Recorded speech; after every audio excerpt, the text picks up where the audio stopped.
Good morning, students. Good morning, parents. Welcome to our next Numeracy at Home with Mr. N and Miss C. Okay, now today's session we're going to be having a look at times tables. Okay, now if you are somebody, I was at school, I really didn't enjoy the times tables as much as I should have. I know there's not 100% confident with her times tables. So hopefully this game will be fun and enjoyable, and it might help you to learn your times tables a bit more. It's like the game Battleships, okay, but it's a bit of a spin-off, and it's using multiplications and your times tables to play a game of Battleships. So for this activity today, you will need two charts, and these are called 150 number charts, and the reason they go up to 150 is because if you're working in the 12 times tables, your highest 12 times table is 12 times 12, which is 144. Okay, so you need to play with a 150 charts. Now if you want to play with 100 charts for younger kids, you can do that, but then you'll only be able to do tables that go, you couldn't do anything that goes past 100. Okay, so you need two of those, and if you want to, while you're at it, you can print off 4, because we're going to use this chart later on in the week again. So if you want to print off 2 copies, that would be a good idea. So you need those 4 coloured pens, okay, because you're going to mark on the game, and I will explain how you play in a minute. Okay, now what we've also got on the wall is a times table chart, okay, so you can put one of those up to help the student, because the idea is not to sort of, you know, catch the student out in any way. Even if the visuals up there, it will help them to learn their tables, okay, because they'll need to know their tables and refer to the chart to help them. So we've got a times table chart up on the wall as well. Okay, what you need to do, now Miss C and I have previously done this, okay, you need to mark on, okay, some ships. Now, we've decided, okay, and you can pause the video and write this down, you can do it to suit your student if you only want to do ships with 2 numbers long to make it easier for the students, or you can pick big ships which are 4 long. Okay, and what you want to do is look at your tables chart, and you need to mark on 4 ships that are all in a row, that are 4 boxes in a row. Now we've decided you can go vertically, okay, which is down, horizontally, which is across, or even diagonally for this game. Okay, so you need to mark on 4 ships. Okay, now your ships can't overlap, okay, however they can touch, but they can't overlap. Then you want to mark on 3 ships that are 3 numbers long, and they have to be in a row. These numbers have to be simultaneous in a row. Okay, 2 ships, which are 2 numbers long. These 2 numbers have to be in a row, and then we randomly place, because we were finding when we were playing there's not enough numbers being used in the higher, anything over 100. So we decided we could randomly place 5 single ships. Okay, now you can decide with the student how you want to do this. If you want to make it easier for the student, because this next bit does take a while and it is quite challenging to do, but if you want to make it easier for the student, you could just make your ships 2 numbers long, because then it would be easy to find 2 multiplication times tables that are in a row, okay, that are on the chart. Okay, so that is what you need to do. So write that on a piece of paper, pause the video, and then I'll show you the tables chart, number chart. Okay, now I have previously found mine. Okay, now we're using highlighter to make it easier. So we've got, as you can see, some of the numbers are 4. Okay, some are 2, some are 3 going vertically, some single ones down here and here. 4 going diagonally, across that way, another diagonal one across here. Okay, you can also set the students some multiplication, some adding and times table work as well, because you can say, alright then, so if we've got 4 ships that are 4 numbers long, and we have 3 ships that are 3 numbers long, 2 ships that are 2, and 5 ships that are 1, how many ships should be coloured in at the end? So you can also ask the student that question, okay, so extending their thinking a little bit further, okay, depending on what ships you're using. Okay, so I've marked them on previously. This bit took a while because you have to, this is why it's a good idea to put the times table chart out, because then the student can visualize to see which tables are in a row, because there's lots of numbers in here that aren't being used in the multiplication charts.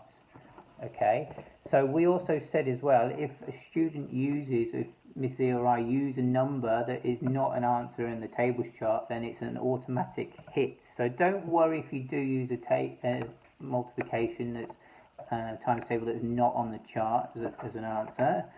Okay, it just becomes a automatic hit at the end of the game. Okay, so I've marked mine on. Miss C will show you hers. She's marked hers on. Mine's a little bit different to Nick's, but yeah. Mine's a little bit different because I've got some 4s going across at the top. That's the whole idea. You want to have it different. Now we haven't really seen each other, but you wouldn't show your opponent. Okay, so that marking on the tables using the tables chart, if you're really confident with your times tables, then you won't need to look at the times table charts. Okay, it might take you a little bit longer because you must make sure that your ships are all in a row. Okay, and the single ones obviously can be on their own, but you can't have any that are crossing over. Okay, you can have them that are touching, but they can't be crossing over. So when you've added up the sums, how many ships that you need, just check with your opponent, make sure you've got the same number shaded in for a start. Okay, we've already done that and we worked it out and it was correct. Okay, now you'll play across the table from each other. Now, Miss Z, okay, this is why we need different colour pens. Now, Miss Z is going to call out to me a times table. Okay, she won't obviously call out the answer. I then need to work out the answer, look on my game sheet to see if I have the answer. Now, if it's shaded in with a highlighter, I say to Miss C, okay, it is a hit, Miss C. She will then mark on, we've decided on our game boards, a hit is going to be marked with a cross and a miss is going to be marked with a line. Now the reason we need to mark our opponents down, okay, is because we need to know where we've called. Okay, so if I say then, okay, Miss C, you have got a hit, Miss C will mark down a cross. If it's a miss, what will you mark down on yours? If it's a miss, I'll mark down a little blue line. Good. Also, a quick question. Yeah. When there's a hit, do you write it on your board or the Okay, so if you're asking me and you get a hit, then you mark it on yours. I don't need to mark it because I've already got, very good question, I've already got mine highlighted so I know that it's a hit.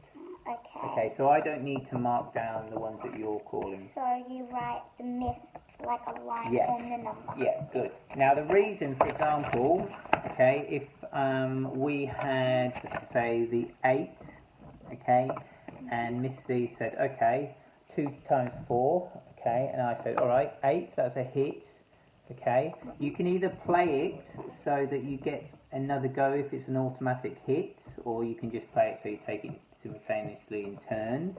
Okay, we might play it so if you get a hit, you get another go.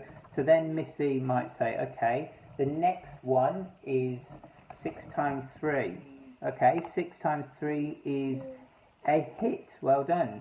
Because she knows that it's the 8th hit, then obviously one of these, unless it's a single ship, is going to be shaded in. Okay, unless it's a single one on its own. So you try and use your bit of common sense in your initiative. See, okay, if you've got one hit, then you know there might be another one around here. If not, it's going to be a single ship. Okay?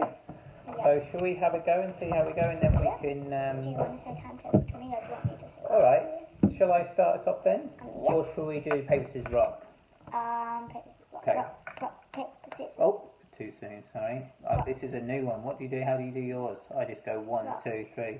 What do you do? Rock, scissors, rock, paper, scissors. Oh, okay. Rock, paper. scissors. Oh, so you don't actually change it. Alright, let's just do one. Alright. That and then you can change go on then. Alright. Rock, paper, scissors. Rock, paper, scissors. Alright, you go. Okay. So many different versions, sorry, I'm showing my age here. Alright, so you give me a times table. 2 times 7. So 2 times 7, okay, well done. 2 times 7 is 14. So that is a hit. So you will now mark on your board. What are you going to put on your board? Cross. No, I don't have it, so I'm going to put one over here. Good, so you've got a hit. So could you get a hit, you get another go, Miss C. Well done. So now you've got 14. So show people what you've done on your board. Show the people. So Miss C, obviously you wouldn't show your opponent. So Miss C has got a hit. So now she's going to ask another. 8 times 3. So 3 times 8. 8 times 3. Or 8 times 3. Okay. 8 times 3 is 24. And that is a hit. Well done.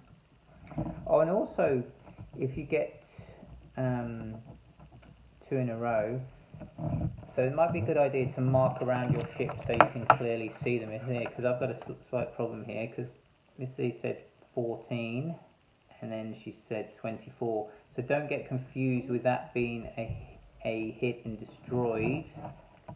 Okay, I don't know if you can see that. Okay, that would be, because they're actually different ships.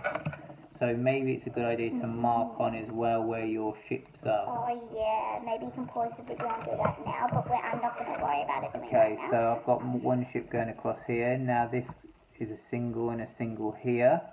So you might just want to circle them so you don't get confused which is which ship. Okay, now, so you've got a 24 and a 14. Yeah. 1, 2, 3, 4, and you actually had 1, 2, 3, 4, a destroyed. One of mine was a single ship. So Missy destroyed one of my single ships. Good. So you've still got another hit, so you've got another go. So you destroyed one of my ships and you have another go now. So let's see, 9 times 6. 9 times 6, 54. Okay, that is a miss. Miss? Sorry, Missy, you missed. So that is now my go, isn't it? Yes, your go now. Okay, I am going to say 7 times 8. 7 times 8, 56. That is a miss. Oh, that's not a very good start, is it? Okay, so now it's your go. My turn. Have you marked me? Oh, sorry, put a mark on miss. Silly me, what did I say again? You said 7 times 8. 7, 8. Or 8 times 7, 8. So it's a miss. Thank you for reminding me. I'm away with the fairies then. Alright, so that is a miss. Okay, and you'll go.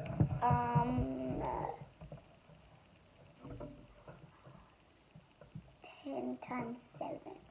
Pretty easy one. 70, and that is 10 times 7 is 70. Make sure you repeat the table as well. 10 times 7 is 70. Okay, and that is a miss. So 70. Okay. Where's my 70 here? Now, Miss. also while you're doing this game, if you're really confident with your tables, you can have a think about things, because some of the answers on the times table chart will come up multiple times, and we had a little chat about it before, and one of those numbers that comes out quite a few times was 72. Okay, so we've got 9 times 8 is 72, 12 times 6 is 72, 8 times 9 is 72, and 6 times 12 is 72. So they were there. Yeah, so you've got to think strategically as well, because if you shaded in 72 as one of your boxes, that can be wiped out quite easily with 4 different times table sums. So think about how you play it. Now we're going to stop the video there because otherwise it's going to be too long, and we're going to keep playing. Okay, so don't forget to say hit and destroyed when you've hit your battleships, and yeah, try and remember to circle them as well, otherwise you get a bit confused whether they're singles or doubles, so circle them up afterwards. Yeah, because okay? I made a little mistake that was circling them. I made a little mistake. I think that wasn't it. That's alright. Yeah, so just check you've got the right numbers. Obviously, plotting the ships is going to take a little while, so parents, guardians, you might need to assist with that because that is quite challenging and time consuming in itself. But obviously it makes the task a bit more engaging. So I hope you enjoy. Any questions, send me a message. Don't get 150 charts. Obviously younger years you could do up to 100, and then you could help plot the tables for them, and then you could put up the tables chart and you could help and assist and play with them. It's just a fun game to learn your tables. Yeah. Hope you enjoy. Thanks guys. Bye.